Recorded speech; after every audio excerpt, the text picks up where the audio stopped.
ಈ ರಾಜಕಾರಣಿಗಳು ಭಾಳ ಬೆರಿಕಿರಿ ಇವರೆಲ್ಲ. ಇದನ್ನು ಹಚ್ಚಿಬಿಡೋದು. ಈಗ ನೋಡಿರಿ, ಮೀಸಲಾತಿ ಹೆಚ್ಚಿಬಿಟ್ಟಿದ್ದಾರೆ. ಎಲ್ಲರೂ ನಮಗೂ ಮೀಸಲಾತಿ, ನಿಮಗೂ ಮೀಸಲಾತಿ. ನಮಗೆ ಕಡಿಮೆ ಆದರೆ ನಿಮ್ದು ಹೆಚ್ಚಾಯ್ತು, ನಮ್ಮ ಜನ ಹೆಚ್ಚಾಯ್ತು, ನೀವು ಕಡಿಮೆ ಕೊಟ್ರಿ. ಶುರುವಾಗ್ಯದ. ಈ ದಿಶೆಯಲ್ಲೇ ಇವತ್ತು ಒಂದೇನೋ ಮೇ 2 ತಂದು ತೊಗೊಂಡಿದ್ದಾರೆ. ಅದು ಈ ದಿಶೆಯಲ್ಲಿ ಚಿಂತನೆ ಮಾಡಿದ್ರೆ ಭಾಳ ಯೋಗ್ಯ. ಮತ್ತು ಇನ್ನೊಂದು ಮಾತು ಭಾಳ ಸ್ಪಷ್ಟವಾಗಿ ನಾವು ಮೀಸಲಾತಿ ಬಯಸೋರು ತಿಳ್ಕೊಂಡಿರ್ಬೇಕು. ನಮ್ಮ ಮೀಸಲಾತಿ ನಾವು ಕಾಂಪಿಟೇಷನ್ ಮಾಡ್ಬೇಕು. ಮತ್ತು ಸಿಗೋದು ಅಷ್ಟು ಸುಲಭ ಇಲ್ಲ. ಯಾಕಂದ್ರೆ ಉದ್ಯೋಗ ಸೃಷ್ಟಿ ಆಗ್ತಾಯಿಲ್ಲ. PSUಗಳೆಲ್ಲ ದಿವಾಳಿಯದ್ದು ಹೋಗಿಬಿಟ್ಟಿದ್ದಾವೆ. ಇಲ್ಲೇ ತಯಾರಿಕಾ ರಂಗ ಅಂದ್ರೆ ಮ್ಯಾನುಫ್ಯಾಕ್ಚರಿಂಗ್ ಸೆಕ್ಟರ್ ಪೂರ ಹೆಚ್ಚು ಕಡಿಮೆ ಇಲ್ಲ ಅಂದರೂ ಅಡ್ಡಿ ಇಲ್ಲ. ನಾವೇನು ಎಲ್ಲನೂ ಬರೀ ಚೀನಾದ ಮೇಲೆ ಡಿಪೆಂಡ್ ಆಗಿದ್ವಿ. ಚೀನಾದಿಂದ ತಯಾರಾದ ಕಚ್ಚಾ ವಸ್ತುಗಳು ಚೀನಾದಿಂದ ತಯಾರಾದ ಕಚ್ಚಾ ವಸ್ತುಗಳು ಬರ್ತಾವೆ. ಅದು ತೊಗೊಂಡು ನಾವಿಲ್ಲಿ ಮತ್ತೆ ಮರಳಿ ಅವತ್ತು ತಯಾರು ಮಾಡುವಂಥದ್ದು ತೋರಿಸ್ಕೊಂಡು ಮೇಡ್ ಇನ್ ಇಂಡಿಯಾ ಅಂತ ಅನ್ನೋದು ಹೋಗುವಂಥ ಅತ್ಯಂತ ದರಿದ್ರದ ಪರಿಸ್ಥಿತಿ ಇವತ್ತು ನಿರ್ಮಾಣ ಆಗ್ಯದ.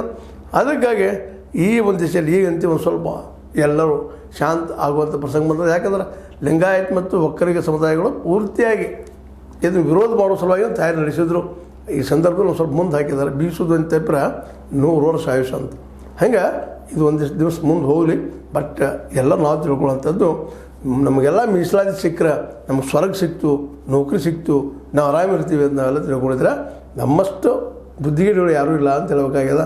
ಯಾಕಂದ್ರೆ ಉದ್ಯೋಗ ಸೃಷ್ಟಿಗೆ ಏನು ಮಾಡಿದ್ದಾರೆ ಇವರು, ಎಷ್ಟು ಉದ್ಯೋಗಗಳಿದ್ದಾವೆ, ಪ್ರತಿ ವರ್ಷ ಎಷ್ಟು ಉದ್ಯೋಗ ಹುಡ್ತಾ ಇದ್ದಾವೆ, ಅದರದ್ದು ಒಂದು ಶ್ವೇತಪತ್ರ ಹೊರಡಿಸಿ ಇಷ್ಟು ಉದ್ಯೋಗ ಹೊಡ್ತಾವೆ, IAS ಎಷ್ಟು ಹೊಡ್ತಾವೆ, KS ಎಷ್ಟು ಹೊಡ್ತಾವೆ, IPS ಎಷ್ಟು ಹೊಡ್ತಾವೆ, KPS ಎಷ್ಟು ಹೊಡ್ತಾವೆ, ಮತ್ತೇನೋ ನೀವು ಎಷ್ಟು ಉದ್ಯೋಗ ಎಲ್ಲ ತೆಗೆದು ಹಾಕಿದಾಗ ಇಷ್ಟು 1 ಲಕ್ಷ, 2 ಲಕ್ಷ, 4 ಲಕ್ಷ, 10 ಲಕ್ಷ ಅಷ್ಟೇ ಮಂದಿ ನೌಕರಿ ಸಿಗೋದು. ಉಳಿದವ್ರ ಈಗ ಆಗಿದಲ್ಲ ಈ ಪರಿಸ್ಥಿತಿ ಅದ.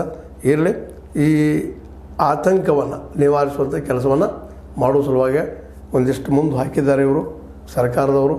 ಆ ದಿಶೆಯಲ್ಲಿ ಎಲ್ಲರೂ ವಿಚಾರ ಮಾಡಲಿ ಮತ್ತು ಎಲ್ಲರಿಗೂ ನ್ಯಾಯ ಸಿಗುವಂತಾಗಲಿ, ಎಲ್ಲರಿಗೂ ಮೀಸಲಾತಿ ಸಿಗ್ರಿ. ಆದರೆ ಎಲ್ಲರಿಗೂ ಉದ್ಯೋಗ ಸಿಗೋದು ಇದನ್ನು ಗ್ಯಾರಂಟಿ ತಿಳ್ಕೊಳಕ್ಕೆ ಹೋಗ್ಬಾರ್ದು ಅಂತ ಹೇಳ್ತಾ, ಇದು ನಿಮ್ಗೆ ಲೈಕ್ ಆಗಿರ್ಬೋದು. ಲೈಕ್ ಮಾಡಿ, ಶೇರ್ ಮಾಡಿ, ಕಾಮೆಂಟ್ ಮಾಡಿ, ಜೊತೆಗೆ ಸಬ್ಸ್ಕ್ರೈಬ್ ಆಗೋದು ನಿಲ್ಲಿಸ್ಲಿಕ್ಕೆ ಹೋಗ್ಬೇಡ್ರಿ. S16 ನ್ಯೂಸ್ ಅರ್ಥಾತ್ ಸೀತಾರಾಮನ್ ಸತ್ಯದ ಕೈಗಡೆ ವಂದನೆಗಳು.